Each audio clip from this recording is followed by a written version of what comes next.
Hi, everybody. Welcome back to Writing with Miss Maxie. I hope you're having a great day. I'm happy to see you. Yesterday, we found details in our text and put it in an organizer. Let's see what Herschel has in store for us today. So, first, we'll review our materials and our I can statement. You can read along with me. I can identify the main parts of an informational paragraph. I can draft the beginning of an informational paragraph. The materials you'll need today are the same as always, your iReady books and a pencil and paper. So if you don't already have those with you, go ahead and take a minute, gather them, pause the video, and come back when you're ready. So hopefully you have your materials ready, and we're going to begin like we always do with just a review of the writing path and how far along we have come. So if you have your book, go ahead and open up to pages 8 and 9. Page 8 and 9. It should look like this. We see our friend Herschel, of course, on his little skateboard, and we are zooming past step 1. We already learned about writing. We already unpacked our assignment in step 2. We've done step 3 where we read and gathered evidence. We did step 4 yesterday by organizing our information and our details. Now we are taking this little road all the way over to step 5. My camera keeps falling. Step 5, draft. Write time. Begin your writing. Write the beginning in green, the middle in yellow, and the end in red. So we are in the draft stage today. It's very exciting. It's the beginning of our writing. I hope you're as excited as I am. So now that we have an idea of what we're doing today, let's get into it. So turn from page 8 and 9 to page 22 and 23 in your iReady books. Page 22 and 23. I'll share my screen so you'll know what it should look like. So here we are on page 22. It will say lesson 1, writing to inform, paragraph, step 5, draft. So today we're going to begin writing an informational paragraph, and we're going to start with our draft. A draft is just an early copy of what you want to write, and it's not going to be perfect, and that's perfectly fine. That's okay. We're going to read them and revise them later. So first, let's review an informational paragraph's 3 parts. We're going to read Herschel's introduction right here. Hi, Herschel. Okay, parts of an informational paragraph. The beginning introduces the topic. A strong beginning should tell the topic of the paragraph and interest readers. The middle tells information about the topic. Middle sentences should give facts that explain the topic and add details that give more information. And then we have the end. The end sums up the information, and the end of your paragraph should connect the facts with the topic in different words and finish your thoughts about the topic. So, we've already read an informational paragraph. Do you remember Jaden's paragraph, our mentor text?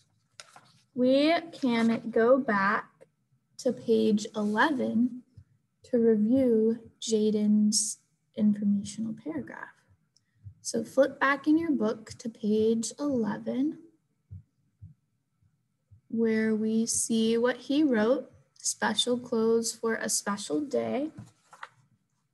And remember that we already underlined the beginning in green, the middle in yellow, and the end in red. So we already have an idea of what the beginning, the middle, and end of an informational paragraph should look like.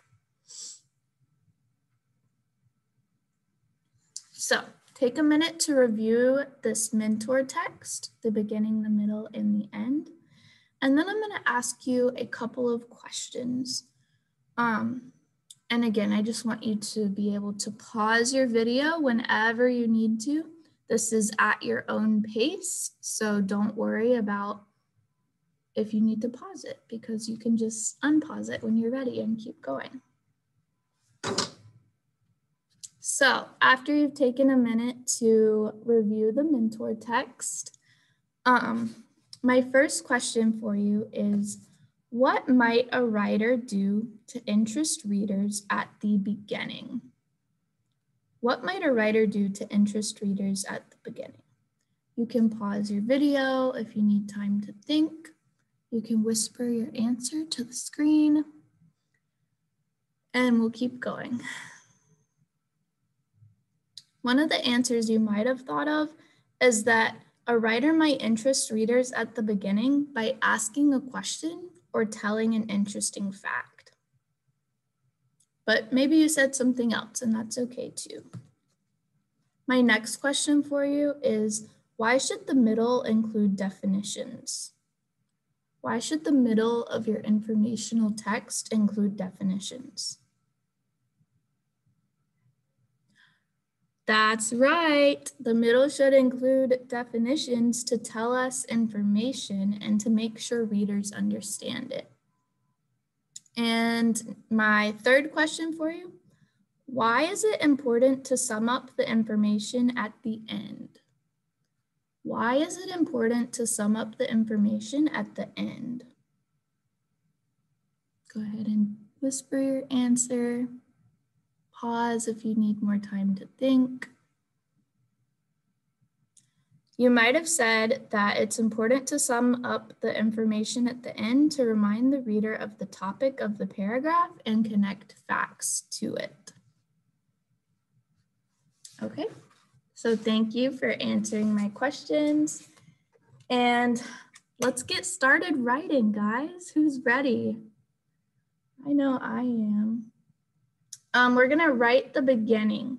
So you can use the beginning of Jaden's paragraph right here, our mentor text, special clothes for a special day, to give us ideas on how to begin our own paragraph. So let's read the instructions again. Jaden wrote an informational paragraph telling what the Oglala Lakota people wear to a celebration. Let's read it. Let's just read the beginning. Do you have special clothes for a special day? Every August, the Oglala Lakota people in South Dakota have a celebration.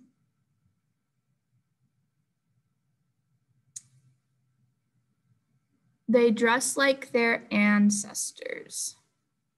Okay, so right here, what did Jaden do in the beginning of his paragraph to interest his readers? Take a minute, look at the paragraph, whisper your answer. That's right, he asked them a question, and then he told us they have a celebration. That makes me kind of curious what they're celebrating and how they celebrate. That makes me want to keep reading, which means he's hooked us in the beginning. And I bet that Jaden didn't always start his paragraph this way. I bet that he wrote a couple things and then he was like, no, I don't like that. And he crossed it out. And that's just what a draft is. So let's turn back to page 23. Page 23, right here. And here is the same mentor text that we just read. where Jaden said, do you have special clothes for special days? Every August, the Oglala Lakota people in South Dakota have a celebration. They dress like their ancestors. Ancestors are the people who lived before them. So first, I want you to follow this first direction and draw a box around the topic of Jaden's paragraph. So you can pause your video, draw a box around the topic, and come back when you're ready.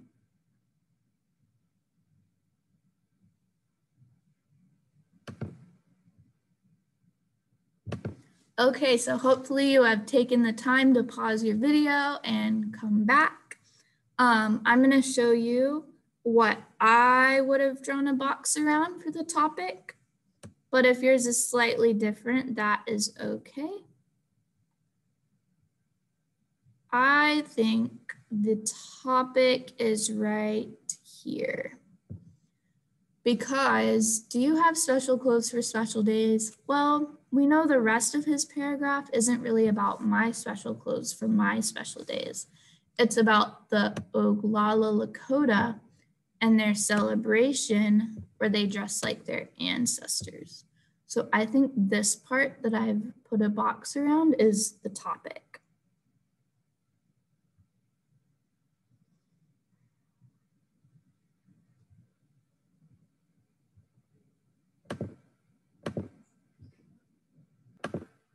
Okay, so we just drew our box around the topic. And before we move on to step 2, I want you guys to make sure you have your pre-writing organizer that we completed yesterday on page 20 and 21 in front of you for the second activity. So make sure that you have your book and you're able to flip back to page 20 and 21.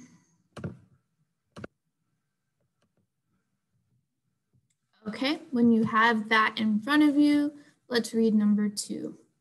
Write 2 ways to introduce your topic. Hint, make your readers want to learn more about your topic. So remember how Jaden asked us a question and then he told us about a celebration to make us kind of curious? We want to do the same thing for our topic.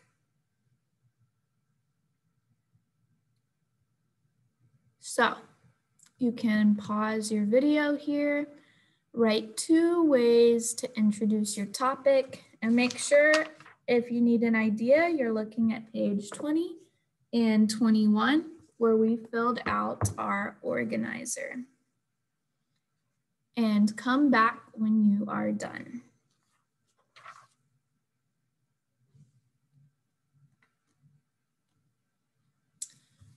So hopefully you have taken the time to write down 2 ways to introduce your topic. I'm going to show you 2 things you might have written, but it is okay if yours is different than what I put. One thing you might have said is that the Powhatan people could not buy their food and clothes at the store.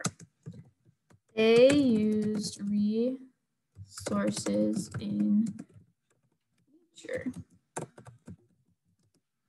And this is a good hook because if you heard that somebody couldn't buy their food and clothes at the store, I'm sure you'd be thinking, well, how do they get their food and clothes? And that hooks us because it makes us want to learn more, okay?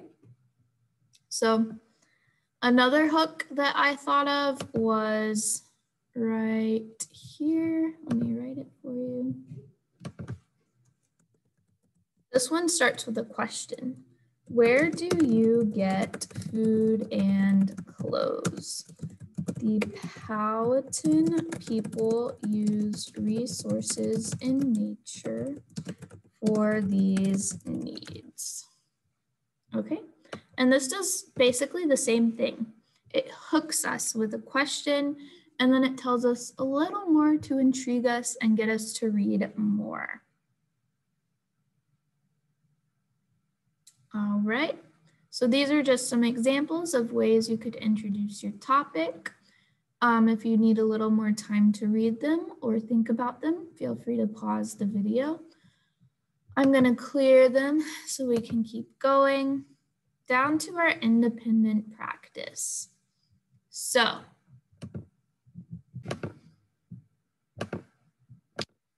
here in our independent practice, it says write time. Draft the beginning of your paragraph. Use the tips from the chart on page 22.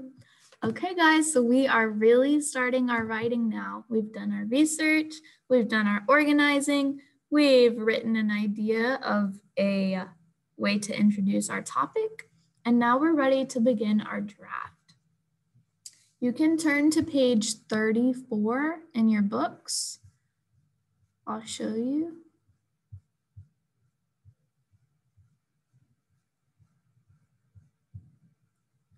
Page 34 looks like this. It says independent practice, write your informational paragraph. How did the Powhatan people use natural resources? So this is where you can start to write your draft of the beginning. Okay, and you can start off using one of the ideas we just thought of for our topic. So the question or the hook. That can be your very first sentence. I'm so proud of you guys for beginning our informational paragraph together. And that is all we have for writing today. So just use as much time as you need to draft your beginning. And that's it. We're done with writing for the day. I'll see you guys tomorrow and we'll continue writing our paragraphs. Bye, everybody.